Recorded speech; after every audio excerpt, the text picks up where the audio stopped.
تو میں اس کی مذمت کرتا ہوں اور میں حکومت سے کہتا ہوں کہ وہ معافی مانگے اور ان بچوں کو احتجاج کا حق دے اور ان کے مطالبات تسلیم کرے۔ آپ اس حکومت سے معافی مانگنے کا مطالبہ کر رہے ہیں جو کہہ رہی ہے کہ یہ ماہرنگ بلوچ اور یہ سمی دین بلوچ یہ دہشت گرد خاندانوں سے تعلق ہے، ان کے والدین جو ہیں وہ دہشت گرد تھے باقاعدہ، اور ان کی جو پروکسیز ہیں سوشل میڈیا پہ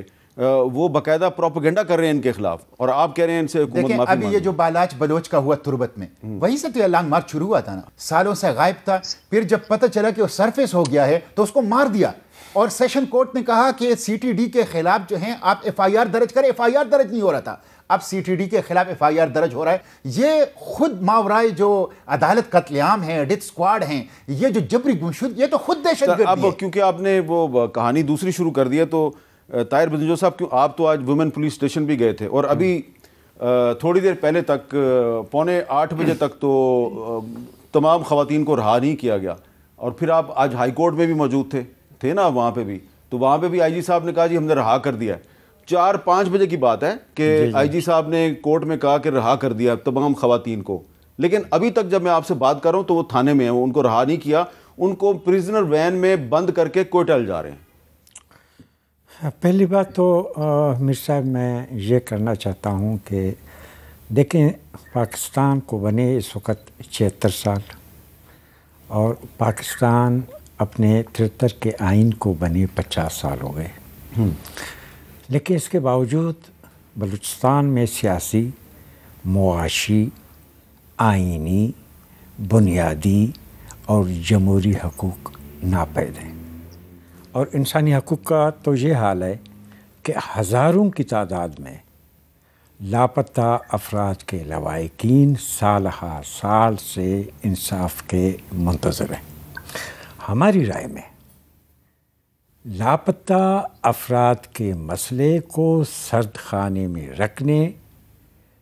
رکھنا کسی بھی اعتبار سے ملک کے مفاد میں نہیں جاتا، جمہوریت کے مفاد میں نہیں جاتا۔ آپ اس کو آئین کی روشنی میں ہی اس مسئلے کو حل کریں۔ ہم بارہا سینٹ میں یہ معاملہ اٹھاتے رہے ہیں کہ بھائی ان میں سے جو کسی جرم میں ملوث ہے اس کو آپ سزا دیں اپنے قانون کی روشنی میں، اگر جو بے قصور ہیں ان کو باعزت طور پر رہا کریں۔ سر دیکھیں یہ جو مسئلہ ہے میر صاحب بالاچ کا، جہاں سے آپ کے کیچ مکران سے یہ لانگ مارچ شروع ہوا، جب یہ معاملہ ہوا اتفاق سے ہمارے اجلاس بھی چل رہا تھا سینٹ کو، اور میں نے یہ معاملہ 27 نومبر کو اٹھایا وہاں پہ سینٹ میں، تو سر ان کے جو مطالبات تھے، اب دیکھیں سر سیشن جج بھی یہ ہدایت کرتا ہے، یہ حکم دیتا ہے کہ سی ٹی ڈی کے اہلکاروں کے خلاف آپ ایف آئی آر درج کریں، آپ ایف آئی آر درج نہیں کرتے۔ 6 دن تک سر بالاچ کے لواحقین اپنے ڈیڈ باڈی کے ساتھ، ان کے لاش کے ساتھ دھرنے پر بیٹھے ہیں، تو ابھی یہ کریں تو کیا کریں؟ ان کے پاس تو اس کے علاوہ اور کوئی راستہ ہی نہیں تھا۔ لیکن جو 3 وزراء صاحبان نے پریس کانفرنس کی، انہوں نے آپ کی پارٹی کے سربراہ ڈاکٹر مالک صاحب کا نام لیا کہ جی ڈاکٹر مالک صاحب نے نگران وزیر اعظم سے فون پہ بات کی، جس کے بعد سب کو رہا کر دیا گیا ہے۔ اب آپ مالک صاحب کو بتائیں گے کہ ابھی تک تو کوئی رہا نہیں ہوا؟ سر بالکل رہا نہیں ہوا ہے میر صاحب۔ اب میں بھی کوئی 2:30-3 بجے وومین جو ہے اس میں گیا تھا تانے میں، وہاں ہمیں بھی اجازت نہیں ملی۔ میں نے کہا بھائی مجھے صرف 2 منٹ دے دیں، میں یہ بچیوں سے جو ہے کچھ بات ہی کرنا چاہتا ہوں، میں ان کو دیکھنا چاہتا ہوں کہ ان کی جو ہے کیا حالات ہے۔ تو آئی جی سے جو بات ہوئی میری، اس نے کہا کہ جی ٹھیک ہے ذرا آپ صبر کریں۔ اس کے بعد اس کا جو اس قسم کا میسج آیا کہ جی آپ ملاقات نہیں کر سکتے۔ جی ابھی وہاں پہ وہ یہ کہہ رہے ہیں کہ ہم نے کسی کو گرفتار ہی نہیں کیا، جب میں خود گیا ہوں کہتا یہی ہم پہ سب، یہ ایسے جو بتا رہے ہیں سر۔ یعنی کہ آپ نے خود تھانے میں جا کے دیکھا کہ وہاں پہ گرفتار ہیں؟ سر مجھے تو کہا گیا کہ یہیں اور پہ ہیں۔ آئی جی صاحب نے کورٹ میں کہا، ہائی کورٹ میں کہا کہ ہم نے سب کو رہا کر دیا۔ جی اچھا عطاء اللہ تارڑ صاحب، یہ آپ کی پارٹی ایک زمانے میں کچھ سال پہلے تک اس پہ بہت ایکٹیو اس کا بڑا ایک مؤثر سٹانس تھا. تو اب جو آپ کا انتخابی منشور ہے اس میں کوئی آپ سوچ رہے ہیں کہ بلوچستان جو پاکستان کا ایک بہت بڑا صوبہ ہے, اس کا ایک بہت بڑا مسئلہ ہے لاپتہ افراد کا, ٹارگٹ کلنگ کا, ایکسٹرا جوڈیشل کلنگز, تو آپ کوئی بلوچ عوام سے کوئی وعدہ کریں گے اپنے منشور میں کہ اس مسئلے کو آپ حل کریں گے؟ جی بالکل. دیکھیے جو مسنگ پرسنز والا ایشو ہے, لاپتہ افراد والا, وہ ہمیشہ ہماری پرائرٹی پہ رہا ہے, اور میں یہ سمجھتا ہوں کہ اللہ تعالیٰ نے انشاءاللہ مینڈیٹ دیا تو ود ان نو ٹائم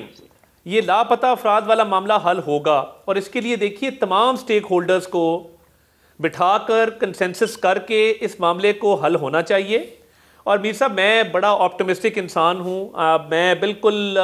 بڑی اس پہ ہوپ رکھتا ہوں کہ انشاءاللہ تعالیٰ یہ مسئلہ کوئی اتنا گھمبیر مسئلہ نہیں ہے کہ یہ حل نہ ہو سکے. تو اس پہ بالکل ولنگنس بھی ہے, ارادہ بھی ہے, منشور کا حصہ بھی ہے, اور اس کا باقاعدہ اعلان بھی کیا جائے گا. کیونکہ دیکھیے ہم پنجاب میں بیٹھے بڑے سیکیور ہیں, پنجاب کے صوبے کے قطعاً وہ مسائل نہیں ہیں جو بلوچستان کو درپیش ہیں. اور یہی وجہ تھی کہ شہباز شریف صاحب نے جب NFC ایوارڈ پہلا ہوا اس میں اپنا پنجاب کا شیئر بلوچستان کو دیا, اور ہمیشہ پنجاب گورنمنٹ نے بلوچستان میں بہت سارے انیشیٹو لیے, ایجوکیشن کو لے کے, لیپ ٹاپس کے حوالے سے, ٹورزم کے حوالے سے. NFC ایوارڈ والا میں نے آپ کو مثال دی. تو یہ بالکل ہماری پرائرٹی پہ ہیں, ہم ان کو حل کرنا چاہتے ہیں, اور اگر کوئی حل کر سکتا ہے تو انشاءاللہ تعالیٰ میں سمجھتا ہوں کہ ہماری قیادت ہے جو اس کو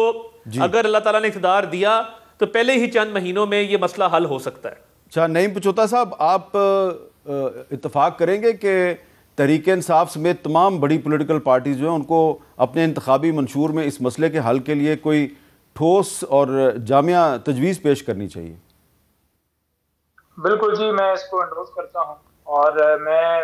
جو میری پچھلی بات رہ گئی تھی میں اس کو تھوڑا سا کمپلیٹ کرنا چاہوں گا. تو میں یہ کہہ رہا تھا کہ اگر پہلے تو بات کی جاتی تھی نا کہ فیلڈ میں جانے کی اجازت دی جائے, اس وقت تو جو پوزیشن ہے نا وہ یہ ہو چکی ہے کہ الیکشن ہونے سے پہلے ہی الیکشن جو ہے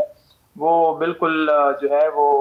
متنازع ہو گیا. وہ متنازع کیسے ہو گیا ہے کہ نامینیشن پیپر ہی اگر ہمیں جمع کروانے کے لیے اجازت نہیں دی جائے گی, اور نامینیشن پیپر جمع کروانے والے لوگوں کو اٹھایا جائے گا, اگر کوئی اٹارنی کے ذریعے جاتا ہے تو اٹارنی کو گرفتار کر لیا جاتا ہے, اگر کوئی جو ہے وہ خود جاتا ہے تو اسے کہا جاتا ہے کہ آئیں جی بیٹھ جائیں آپ, اور پیپر دی جاتے ہیں تو DSP صاحب ہوتے ہیں یا SHO صاحب ہوتے ہیں تو وہ فوراً ہی آپ سے پیپر یا لے لیتے ہیں یا آپ کو اریسٹ کر لیتے ہیں.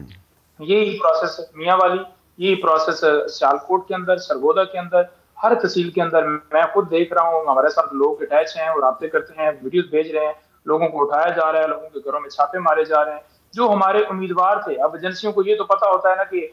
فرسٹ نمبر پہ, سیکنڈ نمبر پر یہ 3-4 لوگ امیدوار ہیں ہلکے سے, کیونکہ نامینیشن پیپر جمع کروانے کے لیے لوگ پہلے ہی ایک ارادہ رکھتے ہیں کہ میں لڑنا چاہتا ہوں. جب انہیں پتہ چلتا ہے صحافیوں کے ذریعے یا ان لوگوں کے ذریعے سے, تو پھر ان لوگوں کے گھروں میں رات کو ہی چھاپے مارے جا رہے ہیں. اب میں اگر بھیرا کی بات کروں یا وہاں پر بھلوال کی بات کروں جو NA82 کے اندر 2 حلقے آتے ہیں, تو یہاں پر بھی جو امیدواران تھے